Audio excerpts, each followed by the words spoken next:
एक गांव में रामू नाम का हलवाई रहता था। वह बहुत ईमानदार और मेहनती व्यक्ति था। रामू हलवाई बहुत स्वादिष्ट मिठाइयाँ बनाता था, जिसके कारण लोग दूर दूर से उसको अपने समारोह में मिठाइयाँ बनवाने के लिए बुलाते थे। एक बार पास के गांव के मुखिया के यहाँ शादी का प्रोग्राम था, जिसमें रामू को मिठाई बनाने के लिए बुलवाया गया। रामू गांव में जाकर मुखिया के यहाँ अच्छी अच्छी मिठाइयाँ बनाता है, जिसके पश्चात मुखिया ने प्रसन्न होकर रामू को अच्छे पैसे दिए और ढेर सारी मिठाइयाँ घर ले जाने को दी। मिठाइयों को एक गठरी में बांधकर रामू गांव के रास्ते जाने लगा। रास्ते में एक घना जंगल था और रामू को शाम भी हो गई थी और रामू जंगल से जा रहा था कि तभी अचानक रामू के सामने एक चुड़ैल आ गई। रामू चुड़ैल को देखकर बहुत डर गया, फिर डर के मारे वहीं रुक गया। इतने में चुड़ैल रामू को देखना खूब जोर से हंसने लगी और बोली, अच्छा हुआ जो तू आ गया, मैं कितने दिनों से भूखी थी, अब तू मेरा भोजन बनेगा। डरते हुए रामू बोला, यदि आप मुझे खा लोगी तो मैं कभी भी अपने गांव नहीं जा पाऊंगा और मैं गांव में नहीं जाऊंगा तो लोग समझ जाएंगे कि मैं इस जंगल से आया था और तुमने मुझे खा लिया तो तुम्हें हमेशा ही भूखा रहना पड़ेगा। यदि मैं तुम्हें अपने बदले खाने के लिए कुछ दे दूं तो। रामू की बात सुनकर चुड़ैल बोली, तू क्या दे सकता है खाने में जिससे मेरी भूख शांत हो जाए। तो फिर रामू ने गठरी में बंधी हुई ढेर सारी स्वादिष्ट मिठाइयाँ चुड़ैल को दे दी। चुड़ैल बहुत भूखी थी तो उसने उसी समय मिठाइयाँ खाना शुरू कर दी।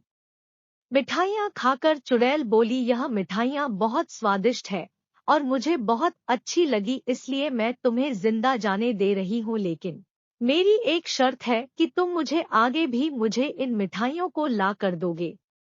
तो रामू बोला कि वह बहुत गरीब है और मिठाइयाँ बनाने के लिए बहुत सारे पैसे चाहिए और वह इतने सारे पैसे कहाँ से लाएगा ताकि और फिर मिठाइयाँ बनाएगा। रामू की है बात सुनकर चुड़ैल बोली, रुको, मैं तुम्हें सोने की मोहर देती हूँ, जिनको बेचकर तुम मिठाइयों के लिए सामान खरीद लेना और मिठाइयाँ बना लेना। इसके बाद चुड़ैल अपनी गुफा में जाकर ढेर सारी सोने की मोहर लेकर आती है और रामू को दे देती है। रामू सोने की मोहर देखकर आश्चर्यचकित रह जाता है और वह चुड़ैल से मिठाई लाने का वादा करके अपने घर चला जाता है। इस तरह रामू ने अपने दिमाग से अपनी जान बचा ली और यह सारी बात अपनी पत्नी को बताई, जिसके बाद उसकी समझदार पत्नी ने रामू को दोबारा उस जंगल से आने के लिए मना कर दिया। इस तरह रामू की जान भी बच गई और रामू ने सोने के सिक्कों को बेचकर अपना जीवन अच्छी तरह से जीने लगा। लेकिन रामू और उसकी पत्नी की बातों को उसके घर पर दूध देने वाले ग्वाले ने सुन लिया तो वह वाला सोने के सिक्के वाली बात अपनी पत्नी को बता देता है।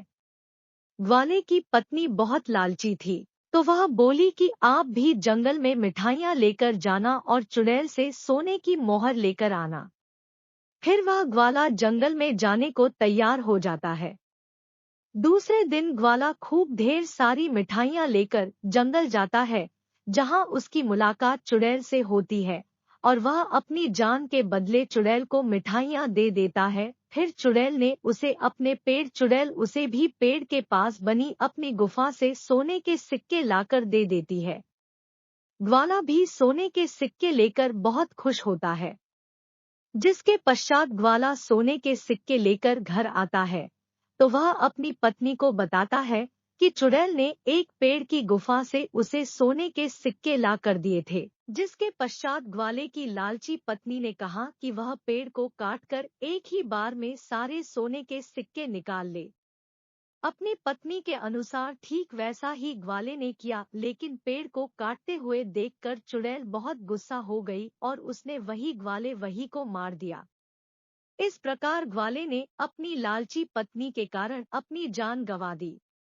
कहानी से सीख। इस कहानी से हमें यह शिक्षा मिलती है कि हमें मुसीबत में हमेशा धैर्य से काम लेना चाहिए और हमें कभी लालच नहीं करना चाहिए, क्योंकि लालच के कारण हमें बहुत भारी कीमत चुकानी पड़ सकती है। यहाँ पर आप चुड़ैल की कहानी reel horror story in Hindi, डायन की आवाज, डायन की कहानी, चुड़ैल की कहानी, हिंदी कहानियाँ, भूतिया कहानियाँ, असली की भूतिया कहानियाँ, श्रापित भूतिया गाँव, गाँव की कहानी, भूतों की कहानी, चुड़ैल की कहानी पढ़ सकते हैं।